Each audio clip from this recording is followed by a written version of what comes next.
Leave nothing for tomorrow which can be done today. If we desire to avoid insult, we must be able to repel it. If we desire to secure peace, one of the most powerful instruments of our rising prosperity, it must be known that we are at all times ready for war.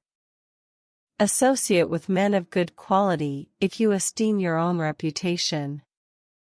The value of liberty was thus enhanced in our estimation by the difficulty of its attainment, and the worth of characters appreciated by the trial of adversity.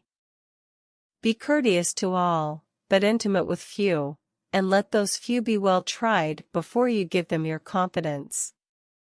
Someday, following the example of the United States of America, there will be a United States of Europe.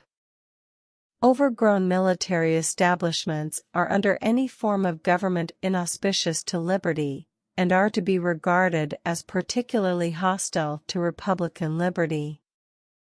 Truth will ultimately prevail where there is pains to bring it to light.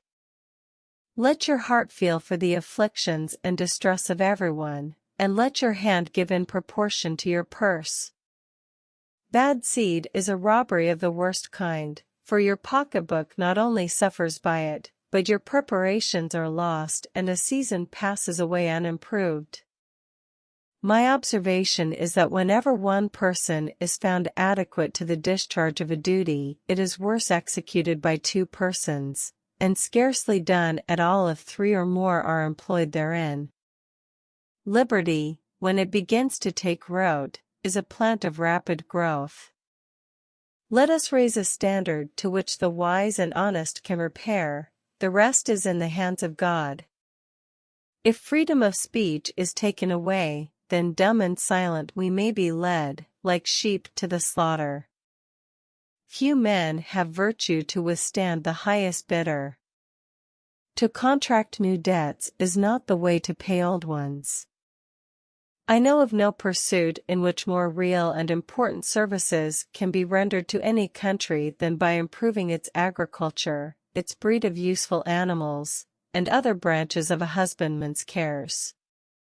Let your discourse with men of business be short and comprehensive. The foundation of a great empire is laid, and I please myself with the persuasion that Providence will not leave its work imperfect. Gentlemen, you will permit me to put on my spectacles, for I have grown not only gray but almost blind in the service of my country. We should not look back unless it is to derive useful lessons from past errors, and for the purpose of profiting by dearly bought experience. The time is near at hand, which must determine whether Americans are to be free men or slaves. Adhere to your purpose, and you will soon feel as well as you ever did. On the contrary, if you falter, and give up, you will lose the power of keeping any resolution, and will regret it all your life. I'll die on my feet before I'll live on my knees. Labor to keep alive in your breast that little spark of celestial fire, called conscience. Real men despise battle, but will never run from it. The marvel of all history is the patience with which men and women submit to burdens unnecessarily laid upon them by their governments. I walk slowly, but I never walk backward.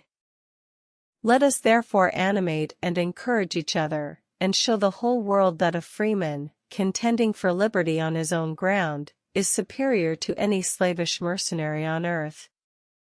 99% of failures come from people who make excuses. It is far better to be alone than to be in bad company. Happiness and moral duty are inseparably connected. It is better to offer no excuse than a bad one. Observe good faith and justice toward all nations. Cultivate peace and harmony with all.